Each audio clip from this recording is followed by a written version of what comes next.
Audio Jungle.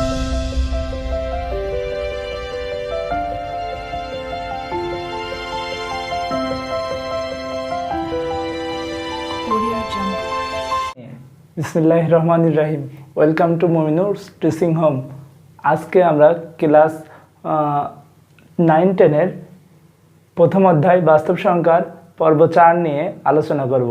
এখানে আমাদের পরিসর আছে অধ্যায়ের অঙ্ক 10-এর ক ও খ।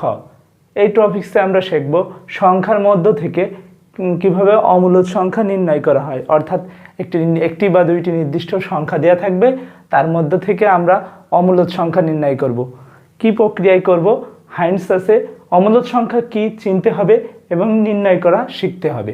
এখন আমরা অমূলদ সংখ্যা কি এর সংজ্ঞা আমরা আগেই জেনেছি। মূলদ সংখ্যা বাদে আমরা অমূলদ সংখ্যার সংজ্ঞা এইভাবে দিই, সাধারণত মূলদ সংখ্যা বাদে যে সংখ্যাগুলো সেগুলোই অমূলদ সংখ্যা। মূলদ সংখ্যা কোনগুলো? যেগুলো পি বাই কিউ আকারে প্রকাশ করা যায়। অমূলদ সংখ্যা কোনগুলো? তাহলে অমূলদ সংখ্যা হচ্ছে যেগুলো পি বাই কিউ আকারে বা ভগ্নাংশ আকারে প্রকাশ করা যায় না, তাদেরকে বলা হয় অমূলদ সংখ্যা। তাহলে এগুলো কিভাবে প্রকাশ করা হয়? দশমিক আকারে প্রকাশ পায়, কিন্তু এই সংখ্যাগুলোর যদি স্পেসিফিক সংজ্ঞা চাও তাহলে দেখো তোমাদের ভিডিওর নিচে দেওয়া আছে। এখন আমরা মূল অঙ্কে চলে যাচ্ছি। আর চাইলে তোমরা তোমাদের বেসিক ক্লিয়ার করতে পর্ব 1 আরেকবার দিকে আসতে পারো। সমাধান। এখানে প্রশ্নটা দেওয়া ছিল, তার আগে বলে নিই, প্রশ্নটা দেওয়া ছিল 0.31 থেকে 0.12 এর মধ্যে দুইটি অমূলদ সংখ্যা নির্ণয় করতে হবে। সমাধান। মনে করি একটি সংখ্যা এ সমান, আমরা এই একটা সংখ্যা লিখে নিয়েছি, অর্থাৎ যে সংখ্যাটা দেওয়া ছিল 0.31 না নিয়ে আমরা 0.301000 এইভাবে সংখ্যা নিয়েছি। অর্থাৎ 0.001 বা 0.1-এর জন্য মানের খুব একটা বেশি পরিবর্তন হয় না, অর্থাৎ যেখানে জিরোর মান পরিবর্তন আসে সেখানে খুব ক্ষুদ্র মান পরিবর্তন আসে। এই সংখ্যাগুলো আমরা লিখতে পারি। এবং অপর সংখ্যাটি বি সমান কি লিখেছি? বি সমান লিখেছি 302। এই দেখেন 301 আর 302 এর মধ্যে কি খুব পার্থক্য? এক পার্থক্য, তাও কত? 0.001 পার্থক্য। অর্থাৎ এই পার্থক্যর পরিমাণটা খুবই কম এবং খুবই ক্ষুদ্র, সেই ক্ষুদ্র আকারটা নিয়েছি। এবারে এটা লেখার একটা পদ্ধতি আছে, সহজ পদ্ধতি আছে। দেখেন আমি প্রথমে 30 লিখেছি, 301 নিয়েছি, 1 আসছে, তারপরে 2টা 0 নিয়েছি, তারপর আরেকটা 1 দিয়েছি, 3টা 0 নিয়েছি, একটা 1 দিয়েছি, 4টা 0 নিয়েছি, 1 দিয়েছি, 5টা 0 নিয়েছি, একটা 1 দিয়েছি। এইভাবে 2 লেখার সময় আমরা কি করেছি? 2 লেখার সময় 2টা 0 নিয়েছি প্রথমে, তারপরে কি একটা 2, 3টা 0 একটা 2, 4টা 0 একটা 2, 5টা 0 একটা 2, এবার 2 দিয়ে ডট ডট সারাদিন লিখতে থাকলে তো হবে না, ওইভাবে আমরা ডট ডট দ্বারা প্রকাশ করেছি, মানে ওটা অসীম পর্যন্ত আছে। এখন স্পষ্টতই এ ও বি দুইটি বাস্তব সংখ্যা। আসলে কি এটা একটি বাস্তব সংখ্যা? অবশ্যই, কারণ কাল্পনিক সংখ্যা না। কাল্পনিক সংখ্যা আমরা কি পড়েছি? √2 বা √3 এগুলোর মধ্যে যদি মাইনাস থাকে, -√2 -√3 এগুলো কাল্পনিক সংখ্যা। এছাড়াও আমাদের কি আছে?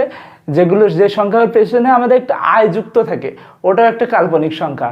বিষয়টা যদি একটু কঠিন লাগে তো কাল্পনিক সংখ্যা আর বাস্তব সংখ্যা আর শুরুতে সংজ্ঞা দেওয়া আছে, সেটা তোমরা দেখে আসবে। তোমাদের ডেসক্রিপশনেও একটা লিঙ্ক দেওয়া থাকবে ভিডিওর মাধ্যমে, এবং তোমরা আমাদের ভিডিওর নিচেও দেখতে পাচ্ছ কাল্পনিক সংখ্যা কাকে বলে, সেটার একটা সুন্দর সংজ্ঞা দেওয়া আছে। এটা একটু মাথায় রাখবে। এখন স্পষ্টতই এই সংখ্যা দুটি বাস্তব সংখ্যা, এটা আমরা মেনে নিলাম, এবং উভয়ই 0.31 অপেক্ষা ছোট।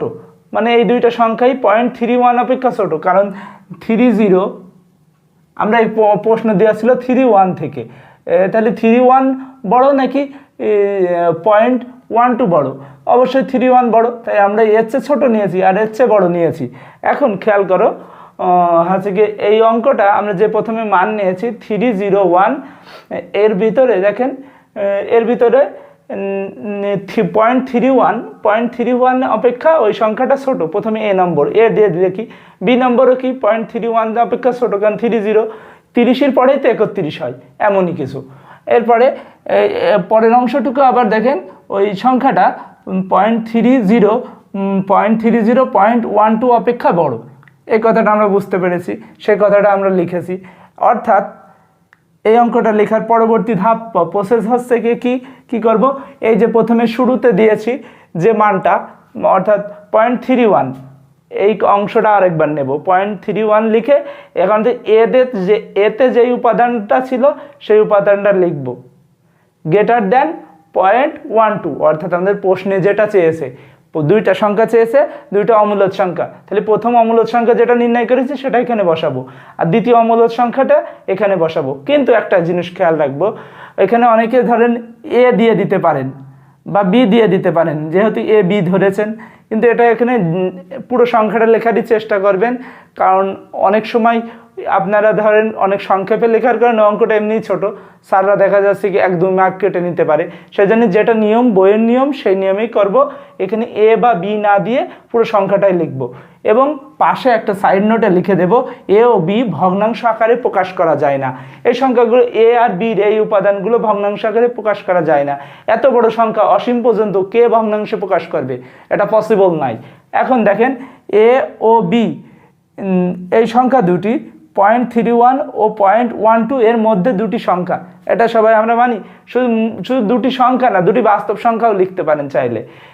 এ ও বি নির্ণয়ে দুটি অমূলদ সংখ্যা, অবশ্যই এই দুটো অমূলদ সংখ্যা, কারণ এদের ভগ্নাংশ আকারে প্রকাশ করা যায় না।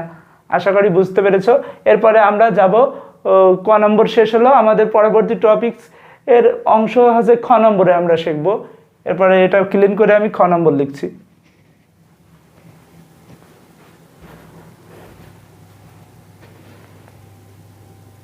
খ নম্বরে আমরা অঙ্কটা প্রথমে আগে পড়ে নিই। 1/√2 এবং √2 এর মধ্যে একটি মূলদ ও একটি অমূলদ সংখ্যা নির্ণয় করতে হবে। এখন আগের অঙ্কটাই আমরা একটু আগে দেখে আসলাম, শুধু অমূলদ সংখ্যা দুইটি নির্ণয় করতে প্রয়োজন ছিল। এখন আমরা একটা মূলদ সংখ্যা আর অমূলদ সংখ্যা নির্ণয় করব। অমূলদ সংখ্যাটার কথা আমাদের অলরেডি মনে আছে মনে হয়। আমরা মূলদ সংখ্যাটা কিভাবে নির্ণয় করতে হয় সেটাও শিখবো, অমূলদ সংখ্যা কিভাবে নির্ণয় করতে হয় সেটাও শিখবো।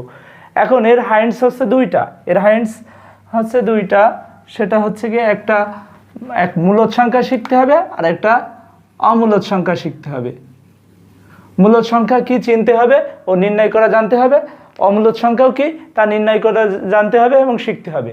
এখন এটা তোমরা পর্ব 1 নম্বর থেকেও দেখে আসতে পারো, আর যে পারো তাহলে তারপর থেকে মেলাও।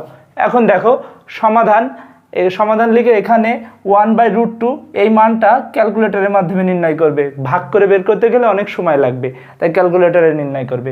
√2 সমান, √2-র মানটা অনেকের মুখস্থ থাকে 1.4142, কারণ √2, √3, √7, √5 এই কয়েকটা 4-5টা মান মনে রাখা ভালো, অঙ্ক করতে অনেক দ্রুততর হয়। এখন দেখো এই একটা মান পেয়েছি, প্রথম মানটা হচ্ছে গিয়ে 1/√2 সেই মানটা, এবং দ্বিতীয় মানটা 1.4142 এই মানটা। এর মাঝখানে একটি মূলদ সংখ্যা আমরা ধরে নিয়েছি, এটা মনে করেও নিতে পারো বা ধরেও নিতে পারো। এ সমান এ একটা মান ধরে নিয়েছি, কারণ আমাদের প্রথম অঙ্কের প্রথম অংশটুকু কে বলেছিল যে মূলদ সংখ্যা নির্ণয় করতে হবে, সেই মূলদ সংখ্যাটা আমরা এ সমান এই মানটা ধরে নিয়েছি। এখন কেন কিভাবে হলো সেটা একটু খেয়াল করি। এই যে এই মানটা সম্পূর্ণ হুবহু বসাইছি কোন পর্যন্ত, 7-1 পর্যন্ত, তারপর যে 0 এসেছে, অর্থাৎ দশমিকের পরে 0-র মান আমরা কি বলি, শূন্য। শূন্য মানে কি, তারপরে আর কোনো মান ধরি না, অর্থাৎ তারপর থেকে আমরা 1 ধরে নিয়েছি, অর্থাৎ এটা খুবই ক্ষুদ্র পরিবর্তন। তারপরের থেকে আমরা কত ধরেছি, 0-6 না ধরে এ দুটো যোগ করে 7 ধরে নিয়েছি, 7-0 7-1 এইভাবে ধরে শেষ করে দিয়েছি। অর্থাৎ মূলদ সংখ্যা হলে অবশ্যই তার শেষ হবে এবং অমূলদ হলে এভাবে চলতেই থাকবে অসীম পর্যন্ত। পরের ধাপে কি দেখি, অমূলদ সংখ্যাটা কিভাবে নির্ণয় করেছি। অমূলদ সংখ্যাটা নির্ণয় করেছি এবং এই দুইটা মানের মাঝখানে একটি অমূলদ সংখ্যা নির্ণয় করেছি, সেটা কি b সমান 1.414, এরকম b সমান 1.414। এখানে 2 ছিল, 2 না ধরে আমরা 2 চেয়ে ছোটো মান ধরেছি, 2 না ধরে 1 ধরেছি, তারপর 1 পরে 0, তারপরে আমরা বলেছিলাম অমূলদ সংখ্যা নেওয়ার সময় একটা সংখ্যার পরে 2টা 0, 3টা 0, 4টা 0 এভাবে 0 সংখ্যা বাড়ানো যায়, এবং 0 সংখ্যা বাড়াইয়ে ডট ডট ডট দিয়ে দিয়েছি। অর্থাৎ আমরা বুঝতে পারলাম এ এবং বি এই দুইটা কি, এটা হচ্ছে গিয়ে মূলদ সংখ্যা এবং এটা হচ্ছে অমূলদ সংখ্যা। এখন প্রশ্নে আমাদের বলেছিল 1/√2 ও √2 এর মধ্যে এই মান দুটো আছে কিনা দেখতে হবে। এখন এই মানটা আমাদের অবশ্যই কি আছে, 1/√2, এই সেই মানটা, এই মানটা আর এই মানটার মাঝখানে আছে এই মানটাও, আবার এই মানটাও আছে কি এই দুইটা মানের মাঝখানে, অর্থাৎ এই অঙ্ক আমাদের সলভ। আমাদের ভিডিওটা যদি ভালো লেগে থাকে আমাদের ভিডিওটায় লাইক, কমেন্ট এবং আমাদের ভিডিওটা শেয়ার করবেন, এবং চ্যানেল নতুন হলে চ্যানেলটি সাবস্ক্রাইব করবেন, বেল আইকনটা ক্লিক করবেন যাতে চ্যানেলের সব ভিডিওগুলোর নোটিফিকেশন পান। আসসালামু আলাইকুম রহমতুল্লাহ।